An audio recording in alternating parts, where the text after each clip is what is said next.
All right, everybody, welcome back to Alternative Finance. My name is Alex, and today we are talking about options. So we're going to do a lot of talking about options on this channel.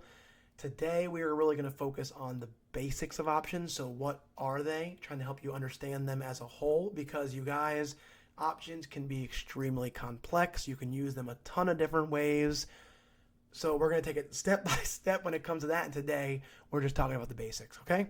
So let's jump into it and hopefully give you all a little bit more of an understanding about what options are, the components of them, kind of how they work, and then we can go from there. So let's go ahead and jump into it and talk about some options. So first of all, what is an option? So an option is a financial contract giving the right, not obligation, to buy or sell at a set price before a specific date. So I'm going to break that down here in just 1 second, but let's read the bottom of this first. So there are two major types of options you're going to be talking about when you're talking about options. The first is a call option.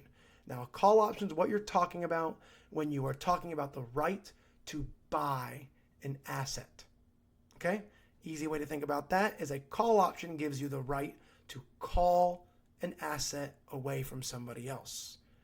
On the other side of the coin, a put option is what you're talking about when you're talking about the right to sell an asset. So it's giving me the right to put an asset onto somebody else, right? So let's break this sentence up top down really quickly.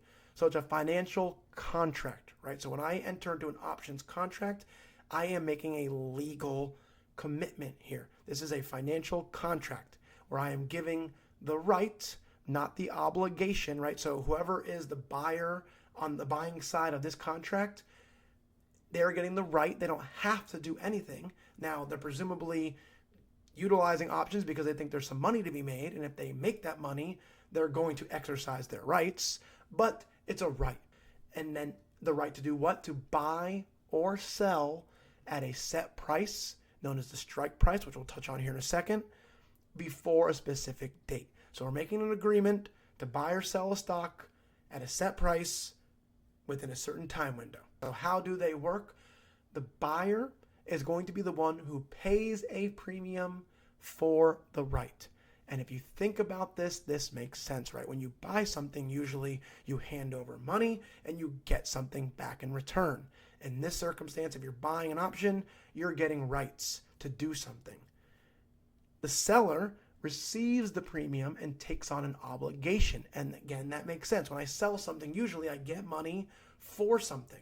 And in this circumstance, I'm taking on some responsibilities, right? Some potential thing I have to do is what I'm taking on, and I'm getting some money for that as the seller of an option. Now, like we said, there's an expiration date, so this is not going to be some perpetual thing. Those expiration dates can be as short as a week. It can be years. So we're making an agreement for a set amount of time. Buyer gives money, gets something. Seller gets money, gives something. So what are those key terms we want to know? First of all, the strike price. So this is going to be the agreed upon price where we're going to be buying or selling that asset. Next, we have the expiration date. So this is the end date of our agreement. We're making an agreement to buy or sell a stock at a certain price, the strike price, through a certain date. That's the expiration date. In order to take on this responsibility, the seller is going to get money. They're going to take money on. They sold something. They get money. That makes sense. And they're going to give something away. That money that they got, that is the premium. The buyer pays a premium. The seller receives a premium for the exchange of this right. Now, we're talking about the rights to buy and sell stock or shares. Of how many shares are we talking about here? 100 shares. When you're talking about an options contract, that is going to be almost always for 100 shares of an underlying asset. All right?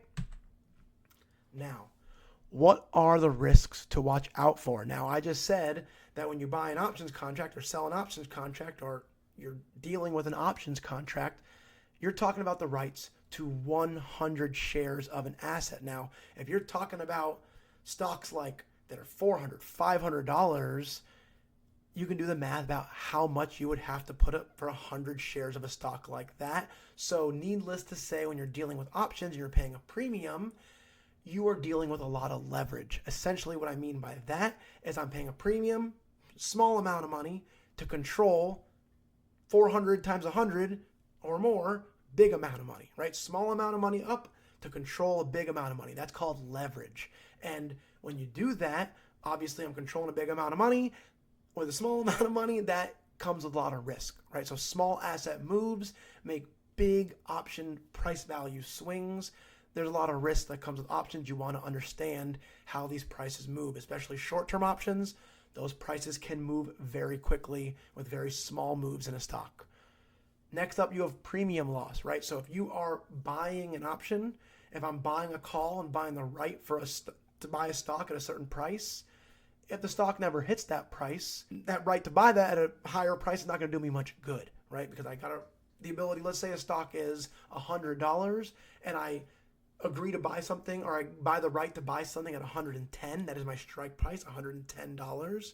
If it never gets to $110, I don't want to exercise my right to buy shares at $110 because the shares are worth less than that. And in that circumstance, if the contract expires, reaches the end of its life, and I don't exercise my right, I will have lost my entire premium. So whatever I paid somebody to give me the right to do this, I don't get that back. Obviously, they took the risk.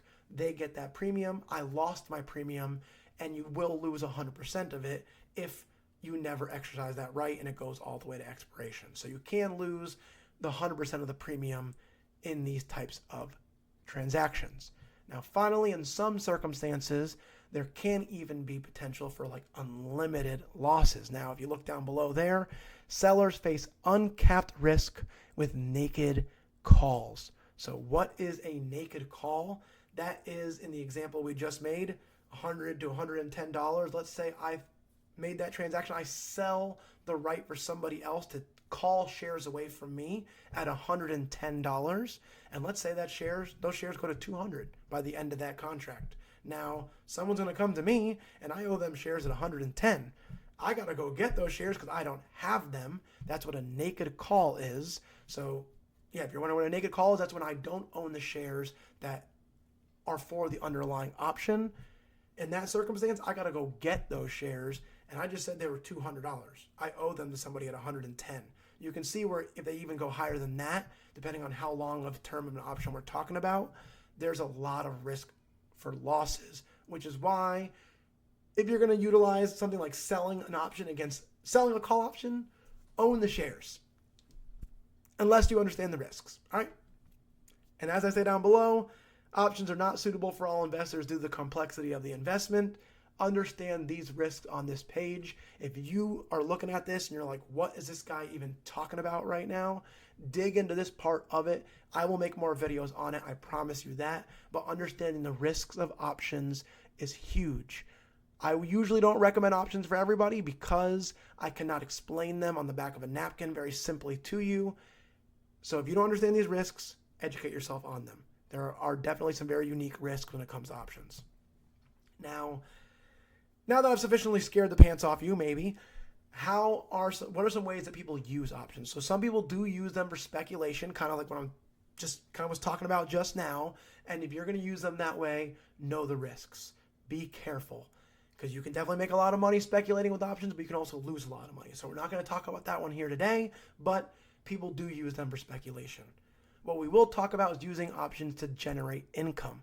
So one way you can do this is you can do something called selling covered calls. So what you do is, let's say the example I was making before, I own the stock we were talking about and it's $100. I own that stock, right? Now let's say I want to make a little extra income on my stock.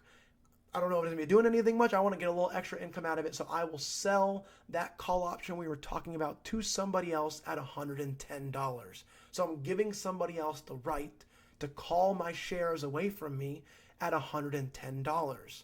Now, I bought them they're $100 now, which is what I bought them for. So if I get 110, no biggie. Now they could go way more than that. So I want some money for the agreement to do this. I'm going to take on the premium, and that premium I'm getting is that extra income we're talking about? Someone's going to give me a premium for the agreement to take my shares at a profit to me. If that happens, they take my shares. If it doesn't trigger the strike price, I keep my shares, I keep the premium. That is selling covered calls. It is essential you own the shares, right? We were just talking about that. It's not covered if you don't own them. That's how the covered part of the call is, because I'm selling a call and I'm mitigating the risk by owning the shares that we're talking about, right? So if someone does call the shares away from me, I have them. I don't have to go get them. Another way you can generate income with options is through something called selling cash covered puts. So in that circumstance, let's say there's a stock. Let's use the same one. I don't own it, right? So now we're going to erase it all. I don't own the stock we were just talking about. It's $100. I don't want to buy it today because I don't know which way it's going to go, but I wouldn't mind taking it on at $90. If the stock goes to 90, I don't think it will, but if it does, I'll take it. That's a bargain. I'll definitely take it at 90. So what I can do is I can sell a put and give somebody else the right to put their shares onto me at $90. Now, obviously, it could go to 50, so I'm going to take on a premium for that risk. And then if the shares do dip below that 90, I'm going to get them at 90, which again, I'm cool with. I'm happy as a clam taking those shares at 90. If they don't ever hit 90, I got the premium. I'm creating extra income. Now, if you're going to do this, again, it's got to be covered with cash. So in that example, I'm agreeing to take someone else's shares, 100 of them at $90.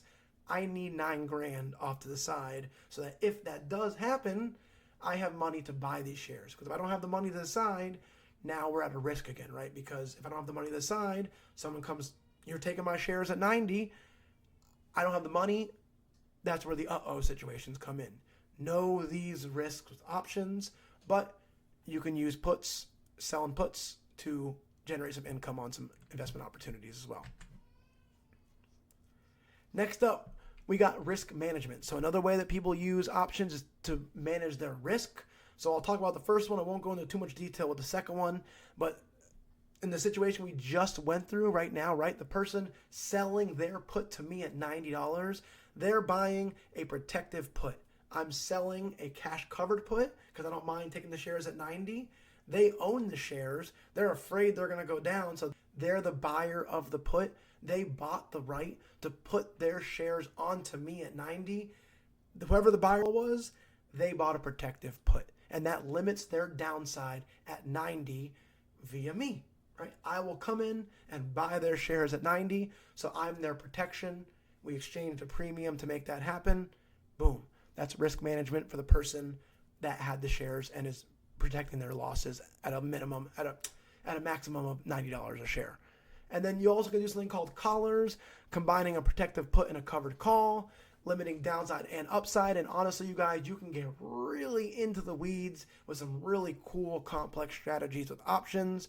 Now, at this point, I know what you're thinking, aside from what the heck is this dude even talking about? And that is, should I be using options? Should you be using options? And the answer to that question is maybe, right? They are very, very powerful tools, but require an understanding. First and foremost, they're extremely complex, you guys. So if you don't understand them, take your time to learn them before you really dive into them.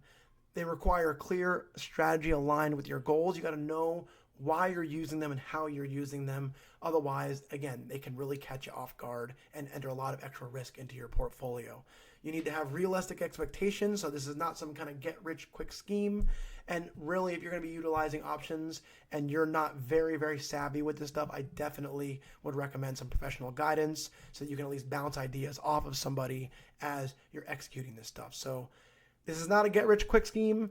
They're very, very valuable tools if used properly. They can absolutely add some extra juice into an awesome portfolio. And I absolutely love options, but we're going to take it one step at a time, you all. We will dive into some of these topics we talked about here today in much, much more detail. But if you like this content, please smash that like button, hit subscribe, stick around for more content on options and investing in general. And until next time, you all, I am Alex, and that is Finance AF.